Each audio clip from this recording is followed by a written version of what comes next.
Hey, so my name's Dayton. This is my case study presentation for EXS 490. So before we get into just some client information, so who I worked with for my case study, her name's Kathleen. She is a female, aged 50 years old. What she's been dealing with lately is she was diagnosed with shoulder impingement syndrome and also with mild shoulder tendonitis. So that was the main thing I was working with her through over the past 14 weeks.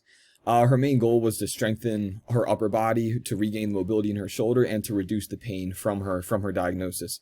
And this was completed at Gauge Strength Training, my internship site. So the diagnosis was completed prior to my first meeting with Kathleen, and it was diagnosed by her physical therapist, who's a doctor, back in February of 2023. So, like I said in the prior slide, she was diagnosed with shoulder impingement syndrome. Just some facts about that. So it's inflammation due usually to repetitive overhead shoulder movement. And what happens in that overhead shoulder movement is the rotator cuff muscles, including the subscapularis, infraspinatus, and etc., can pinch under the acromion of the scapula during that overhead activity. Like I said, pinch that muscle, pinch the nerve, causing pain and irritation, both in the present and down the line. So just some client history on Kathleen is prior to me working with her is she was a runner. She runs 2+ miles at a time, 2 to 3 times a week, but in her own words, it's a little inconsistent. She also has experience with some moderate intensity resistance training. More so early in life, she's now doing mostly aerobic training in the present day. So it is good to know that she's coming in with some workout experience before I begin with her. And she was cleared for exercise following her diagnosis of the impingement by a physician for exercise, which was great. So we could jump into it and get started. So some of the preliminary exercise test results that I did with Kathleen prior to starting her exercise program is I needed to know Kathleen's baseline of mobility and strength to know where to start with her and how to program accordingly. So 2 of the main tests I did with Kathleen prior to starting her program, one being the NIRS test, where that's in the upper right of my PowerPoint, where I manually rose her arm approaching the overhead position to test her overhead mobility of the shoulder joint and identify her range of motion, and see where she starts experiencing that pain from her impingement while raising overhead. And the result from this test was that she did have limited overhead mobility and feels the pain in her shoulder before reaching that full overhead extension. I also had her perform the Hawkins-Kennedy test, which assesses her, this is in the lower right on my PowerPoint slide, assessing her internal rotational mobility of the shoulder joint. And once again, kind of predicted this going in, but I just wanted to see where she was, that she does experience mild pain with that internal rotation, further reinforcing the diagnosis of her impingement.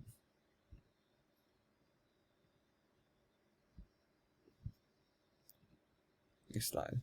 So jumping into the exercise prescription here, just some modifications that I laid out before starting with Kathleen due to her diagnosis was I wasn't going to have her doing any overhead movements until that strength and mobility were fully regained.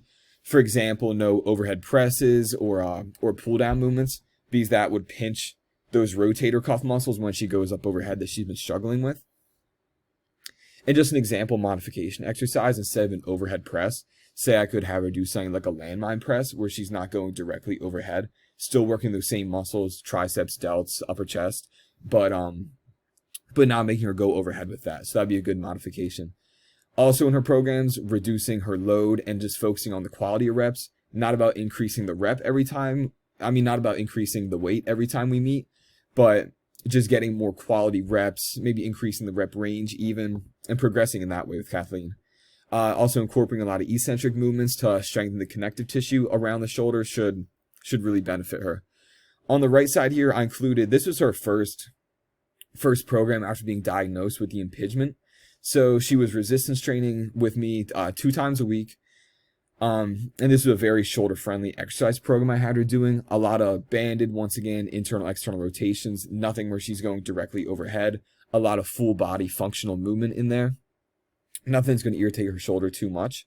And in there you see a variety of rep ranges, tempos, resistances, all designed to rebuild that shoulder strength and reduce her pain.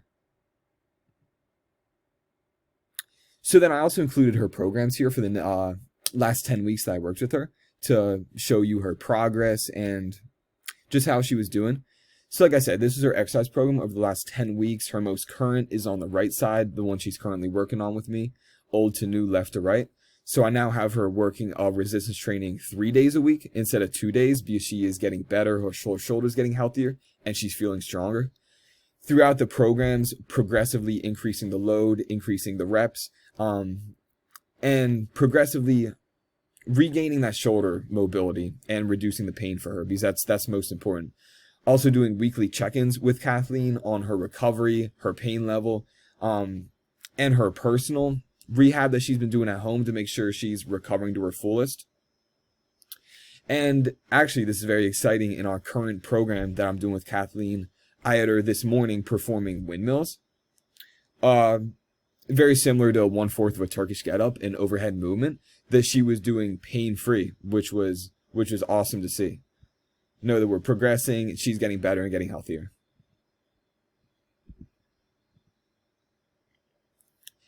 And after exercise prescription, here's some treatment and some modalities for recovery that I had Kathleen doing, both in the gym and prescribing these to her to do at home.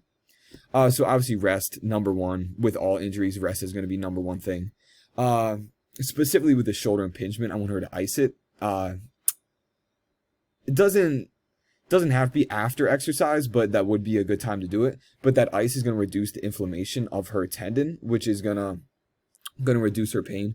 She can self-massage, either using a lacrosse ball or a tennis ball. Specifically, I want her to target her delts, pecs, biceps, traps, anything that's going to loosen up around that shoulder girdle, rotator cuff muscles. It's going to be all good. But avoid rolling directly on the inflamed tendon. A lot of people think that you should roll that direct area, but you shouldn't. I prescribed her to roll the muscles around the area.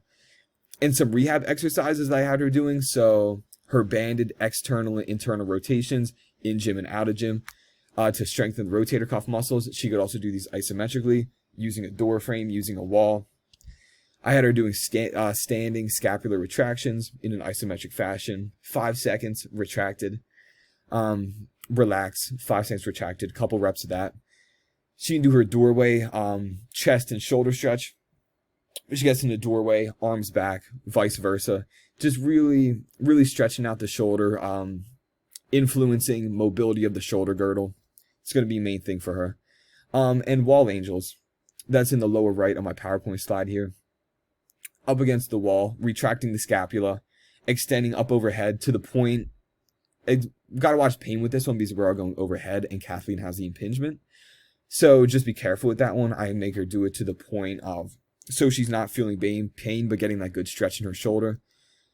And I made sure that Kathleen has access to all these rehabilitation practices at home in order to facilitate her recovery, that she's not just doing it in the gym, but she's also going home and continuing that recovery.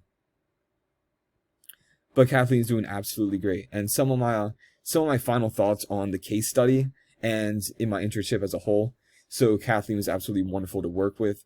Seeing her progressing from when I first met her, struggling with the shoulder impingement, to the point that I have her at the end of my 14-week internship, successfully performing overhead movements, pain-free, is great to see and really gratifying. So that was great to work with her. I really appreciated the guidance I received from Gage Strength Training in helping me cater to her specific needs during the rehab process. I learned that each client is different and each injury requires a specific set of tools to reach full recovery as soon as possible and efficiently as possible, safely. And once and for all, exercise is medicine. It's been preached over 4 years at West Chester, but it's so true. And lastly, I would want to thank West Chester University for this 4-year education. It was great. Learned a lot in my internship. And thank you, Professor Kubachka, for helping me through everything throughout my West Chester career. And that should be everything. Thank you.